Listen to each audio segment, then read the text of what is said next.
हमारे साथ छत्तीसगढ़ के उप मुख्यमंत्री विजय शर्मा जो गृह मंत्री भी हैं, और सबसे बड़ी बात यह है कि बंगाल चुनाव में दिन रात मोर्चा संभालने वाले विजय शर्मा हमारे साथ BSTV पे मौजूद है।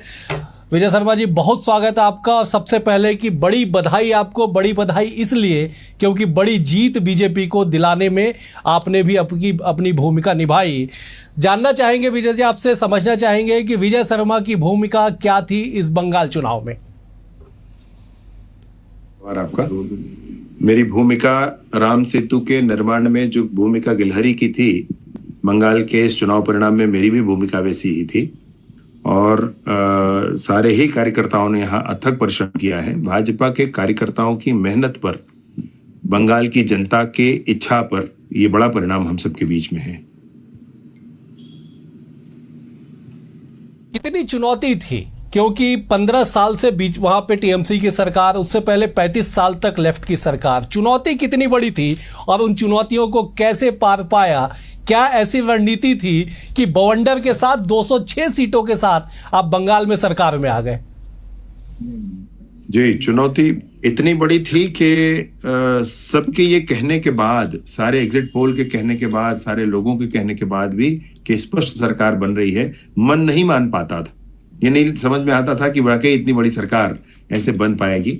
लगातार मन में संशय बना रहता था, लेकिन ये बात जरूर थी कहीं मन के कोने में कि परिश्रम लोगों ने किया है। बिहार, जब बंगाल की जनता ही अब ये चाहती है कि ममता की सरकार समाप्त होनी चाहिए, तो इन दोनों के ताकत से जरूर एक ऐसी सरकार बनेगी जो बहुत बड़े परिवर्तन को लाने के लिए सफल होगी। आमतौर में नेताओं में एक VIP कल्चर होता है। आप खुद एक बड़े नेता हैं, लगातार संघर्ष करके यहां तक पहुंचे हैं, लेकिन बंगाल के गलियों में, सड़कों पे पैदल घूमते, सभा की तैयारी करते हुए एक नेता को देखा गया। उनका नाम विजय शर्मा है, जो बंगाल के गली में पैदल घूम रहे थे। ये इतनी जिजीविषा अपनी पार्टी को लेके कैसे? नहीं, ये मेरी ही बात नहीं है, ये तो भाजपा का संस्कार है। सारे ही भाजपा के कार्यकर्ता, मैं सोचता हूँ, ऐसे ही काम करते हैं और जिसको जो काम दिया जाता है वो करते हैं। मेरे हिस्से में जो काम आया था बहुत ही आनंददायी कार्य था और बहुत ही विविधताओं से भरा काम था। वो काम बहुत अच्छा लगा मुझे और मैंने उसको पूरी शिद्दत से उस विषय को निभाया भी है, मैं ये सोचता हूँ। बड़ी जिम्मेदारी आपको मिली थी अमित शाह जी की रैलियों की तैयारी को लेके। एक बड़ा विश्वास है आप पे। छत्तीसगढ़ में माओवादियों के खात्मे में आपने जो भूमिका निभाई वो देश और प्रदेश की जनता बखूबी जानती है। ये विश्वास दिनों दिन बढ़ता जा रहा है। क्या लगता है ये कहां तक विश्वास बढ़ेगा और छत्तीसगढ़ को इसके परिप्रेक्ष्य में क्या लाभ होगा आपके जरिए? छत्तीसगढ़ में माओवाद समाप्त हुआ है, लाभ हानि के तराजू पर इसको भी हम रख सकते हैं। इससे बड़ी और क्या बात हो सकती है किसी सरकार के लिए कि छत्तीसगढ़ में माओवाद जैसी समस्या, जो समूचे देश के 80% समस्या के बराबर थी, वो समाप्त हुआ है। साथ ही साथ ये है कि विश्वास का बढ़ना, विश्वास रहना, अरे मैं कायम रख पाऊं, ये मेरे लिए बहुत है। इसलिए परिश्रम, इसलिए जो भी काम मिलता है उसको मन लगा कर एक भाजपा के कार्यकर्ता के नाते में जरूर करते रहता हूं। 2021 के चुनाव में हमने देखा था कि जब कैलाश विजयवर्गीय जैसे बड़े कद्दावर नेता थे, बड़ी जान की बाजी लगा के उन्होंने काम किया था। क्या आपके मन में एक बार कहीं भय था कि बंगाल जैसे, जहां पे ये कहा गया कि वहां पे सरकार नाम की चीज नहीं, केवल वहां पे जंगल राज है, वहां पे जाके एक प्रदेश के गृह मंत्री का खुले पैदल चल के चुनावी कैंपेन करना, क्या आपको कहीं भय लगा वहां के माहौल को देख के इस पूरे चुनाव के दौरान? मैं तो छत्तीसगढ़ का रहने वाला हूं और छत्तीसगढ़ में माओवाद जैसी समस्या के लिए भी हमने मिलकर काम किया है। बस्तर में भी पैदल और बाइक में घूमते रहे। बंगाल तो बंगाल है।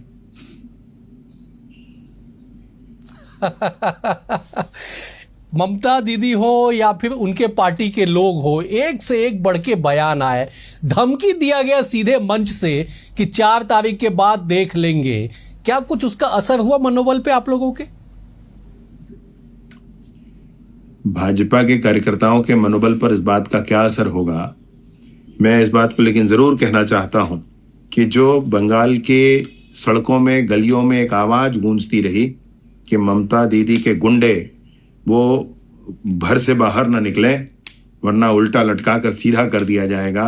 ये जो आवाज गूंजती रही, इसका असर उन पर बहुत हुआ है।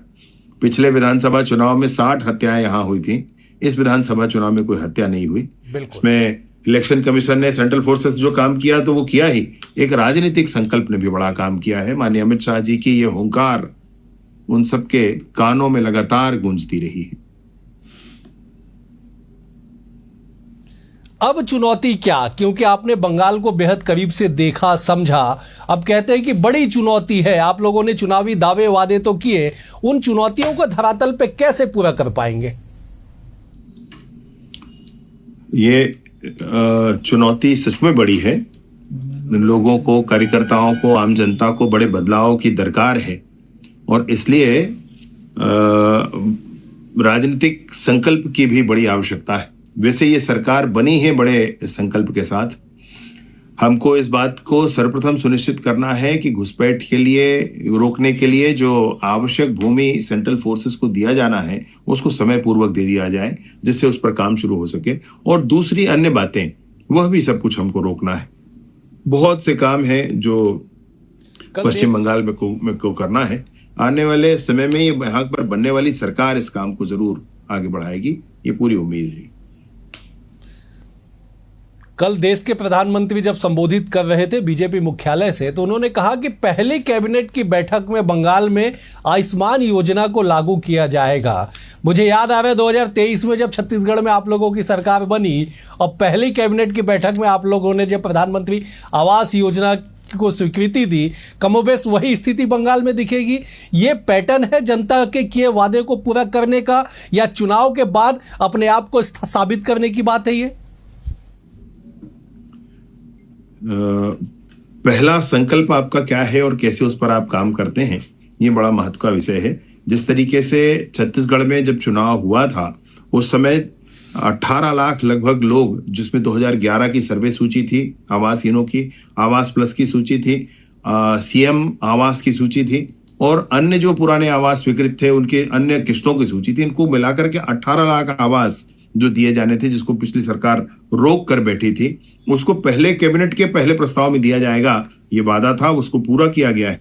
माननीय प्रधानमंत्री जी के मन में ये बात है, आयुष्मान योजना जैसी योजना सिर्फ इसलिए चूंकि वो केंद्र की योजना है लागू नहीं करेंगे। लोगों को 5 लाख रुपए तक की राशि का जो उपचार के लिए सहयोग मिल जाता है वो न मिले सिर्फ आपकी राजनीति के चक्कर में, और इसलिए ये पहली योजना यहाँ लागू करने के लिए यह अभियान किया जाएगा।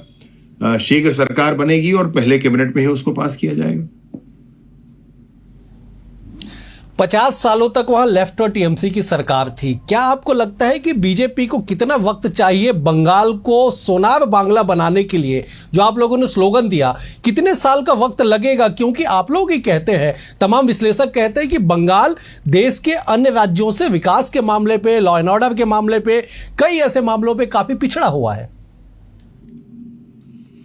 एक तुलना आपसे कहता हूं कि हमारे यहाँ बस्तर में क्या था, वहां माओवादी थे। माओवादी चाहते क्या थे?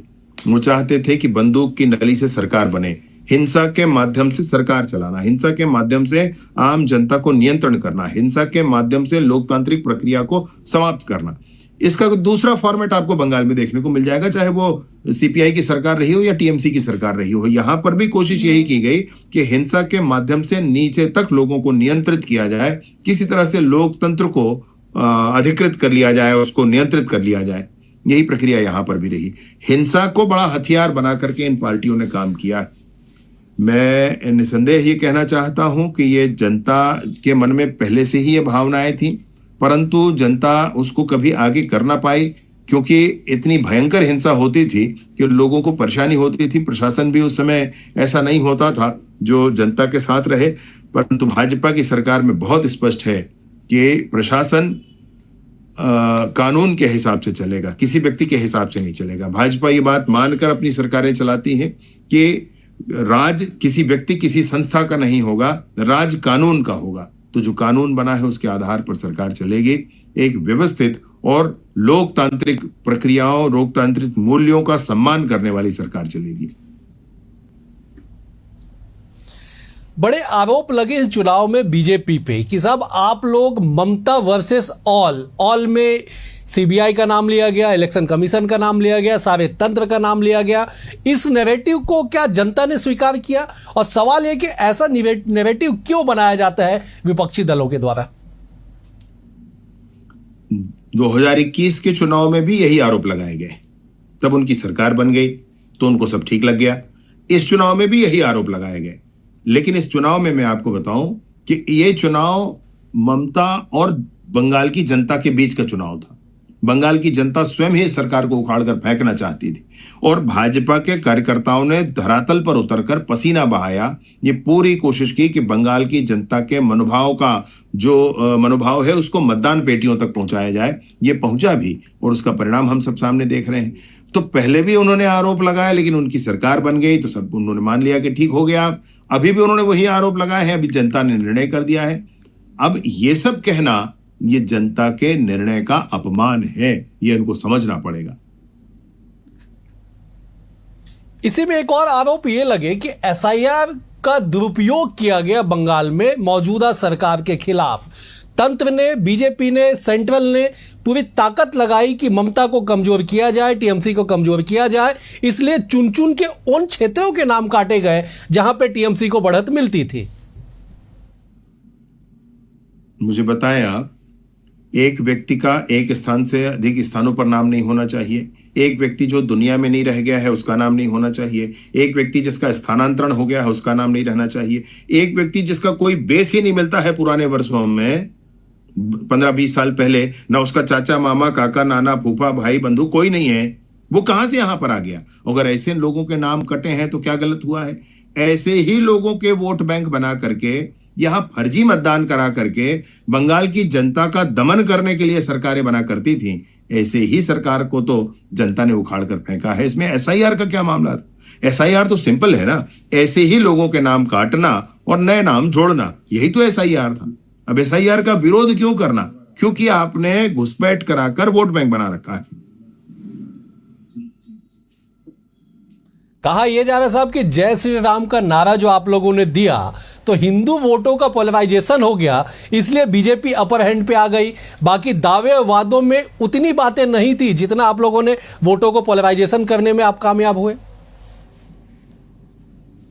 जय श्री राम का नारा नहीं भाई, ये संकल्प है भाजपा का, ये स्वाभिमान है देश का, ये मान बिंदु है भारतवर्ष का। ये आप कोई मुझे बताए वो क्यों नहीं लगा लिया जय श्री राम का नारा?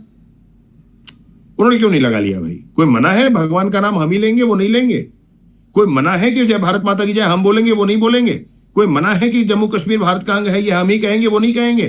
कोई मना करेगा कि घुसपैठ बंद हो, हम ये हम कहेंगे, वो नहीं कहेंगे? वो क्यों नहीं कहते?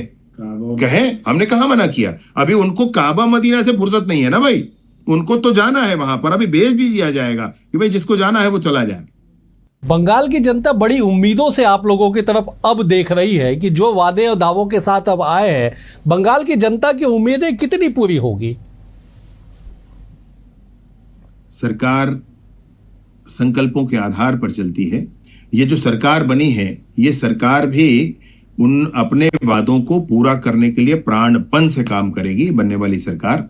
और निसंदेह मैं ये सोचता हूं कि जो प्राथमिकता के कार्य हैं वो पहले पूर्ण किए जाएंगे। विशेष जो बात है, जो जनता के बीच में हिंसा करके जनता को कंट्रोल करने की कोशिश की जाती थी, वो परिस्थितियां अब यहां नहीं होंगी। और जनता ये बहुत अच्छे से समझेगी कि किसी व्यक्ति, संस्था नहीं, कानून के आधार पर सरकार, कानून के आधार पर लोकतंत्र चलता है। ये जनता को एहसास जरूर हो जाएगा।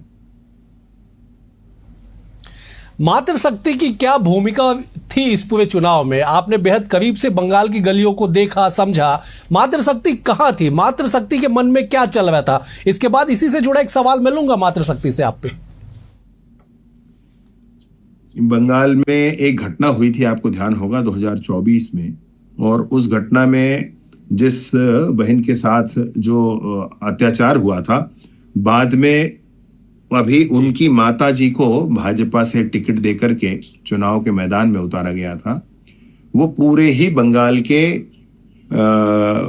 माताओं बहनों के मन की पीड़ा का प्रतीक बनकर सामने उभरी थी। और सबके मन में यह था कि ये जो सरकार है, ये तुष्टिकरण के लिए, ये अपने अवांछित कैडर के कारण ये नीचे अपने कार्यकर्ताओं के कुछ भी कहने पर कुछ भी करने वाली सरकार जो है, ये जो सरकार है इसमें ये हो चुका है कि प्रशासनिक एक कार्यालय और टीएमसी के कार्यालय के बीच की रेखा समाप्त कर कर काम करने वाली ये सरकार, इसको उखाड़ कर फेंकना है, ऐसा जनता के मन में और विशेष रूप से माताओं बहनों के मन में बंगाल में था। 2023 में आप लोगों ने महतारी वंदन योजना के नाम पे 1,000 रुपए देने का वादा किया, जो अनवरत आज तक जारी है। लेकिन बंगाल में एक बात समझना चाहेंगे कि वहां पे तो ममता सरकार 1,500 रुपए दे रही थी, बावजूद उसके लोगों ने, मातृशक्ति ने भरोसा क्यों नहीं जताया? वो सरकार दे रही थी, उन्होंने अपना एक और बड़ा अपनी घोषणा भी की थी, परंतु इन सबसे पृथक जो बात मैं आपसे कहना चाहता हूं वो ये है कि बंगाल में जो माताओं बहनों के साथ हिंसा होने वाली चीजें थी, जो यहाँ के टीएमसी के कैडर की दादागिरी उन्होंने अपनी आंखों के सामने देखा, चाहे अपने भाई, अपने पति, अपने घर वालों के संदर्भ में या स्वयं अपने संदर्भ में देखा, इसने उनके भाव को बदल दिया था पूर्णतः। अच्छा, एक सवाल यह है कि आप लोग सेंटिमेंट्स पे भी बड़ा काम करते हैं। मैं इसलिए कह रहा हूं क्योंकि आपने जिक्र किया कि जिस तरह से जाती हुई एक बहन के साथ उसकी माता को आप लोगों ने टिकट दिया, छत्तीसगढ़ में वही पैटर्न अपनाया गया, ईश्वर साहू को आप लोगों ने टिकट दिया, वो जीत के विधानसभा तक पहुंचे। ये सेंटिमेंट्स पे भी कुछ काम किया जाता है या रैंडमली आप लोग टिकट दे देते हैं? ये जो समाज के विषय को ध्यान में रखना और उसके आधार पर कुछ निर्णय लेना, ये किया जाता है। अगर समाज में कोई ये ऐसे विषय बड़े हैं तो उनको स्थान मिलना ही चाहिए, क्यों ना मिलना चाहिए? टीएमसी ने ही कर दिया होता, क्यों ना किया उन्होंने? तो समाज के इन विषयों को समझ करके उन विषयों को सामने रखना, ऐसा जरूर करना चाहिए। राजनीतिक क्षेत्र में अगर हम काम कर रहे हैं तो इसको हमको जरूर ध्यान करके आगे बढ़ाना चाहिए। अब छुट्टी देंगे तो अच्छा होगा। 17 अप्रैल को महिला आरक्षण संबंधित बस 1-2 सवाल और ले लेता हूं जल्दी से कि 17 अप्रैल को महिला आरक्षण से संबंधित बिल लोकसभा में गिरा, उसका कितना आपको लाभ मिला बंगाल में? इसके बाद एक आखिरी सवाल आप और ले लूंगा आपसे। भाजपा को उसमें लाभ और हानि कुछ दिखता नहीं है उस बिल में, परंतु उन लोगों के जिन्होंने इसका विरोध किया है उसको इनकी हानि जरूर होगी, ऐसा मेरा आकलन है व्यक्तिगत तौर पर। यह जरूर कहना चाहता हूं कि महिला आरक्षण जो 2035 से होने वाला है, अगर भाजपा ने ऐसा संकल्प पत्र, ऐसा केंद्र की सरकार ने ऐसा प्रस्ताव लाया था सदन में कि 2029 से ही माताओं बहनों को, महिलाओं को दे दिया जाए, तो उस पर क्यों नहीं काम किया गया? क्यों उसको छोड़कर लोगों ने साथ नहीं दिया? ये बात जरूर आई सबके मन में। मैं सोचता हूं कि बंगाल के परिणाम में इसका भी बड़ा योगदान है। एक आखिरी सवाल आपसे ले लेता हूं कि महिला आरक्षण की बात आपने कही, क्या बंगाल को बीजेपी की ओर से महिला नेतृत्व मिलेगा? क्योंकि बातें ये कही जा रही है कि साहब 21 राज्यों में आप लोगों की सरकार है, केवल दिल्ली में महिला मुख्यमंत्री है, या फिर साधारण तौर पे सीधा सवाल आपसे लेता हूं कि बंगाल का अगला चेहरा कौन होगा? ये तो देखिए, मैं और आप कैसे तय करेंगे? ये तो विधायक दल तय करेगा ना। विधायक बैठेंगे, वो निर्णय करेंगे, उनके बीच में आपस का निर्णय उनका होगा, उसको हम सब मानेंगे। परंतु एक बात भाजपा ने जरूर रख दी है कि बंगाल में जो नेतृत्व करेगा बंगाल का ही व्यक्ति होगा, बंगला बोलने वाला होगा, बंगला भाषा में पढ़ा हुआ होगा, यहाँ रचा का रचा बसा व्यक्तित्व होगा, यहाँ की माटी का पुत्र होगा, वही बंगाल का मुख्यमंत्री होगा, चाहे ये व्यक्तित्व कोई भी हो। दूसरे दल से आने वाले को कोई आप लोग कंसीडर करेंगे? बस इसी से जुड़ा फिर समाप्त करता हूं मैं। मैंने कहा कि ये विधायक दल का निर्णय है ना, ये तो विधायक दल करेंगे। जी ठीक है, बेहद शुक्रिया विजय जी आपका समय देने के लिए, बेहद शुक्रिया, बहुत शुभकामनाएं। बंगाल के जैसे बंगाल में लोकप्रियता बीजेपी की बढ़ी है, आपकी भी दिन दूनी रात चौगुनी, ऐसे ही आपके संघर्ष के दम पे आपकी भी लोकप्रियता बढ़ती रहे। बेहद शुक्रिया आपका BSTV को समय देने के लिए।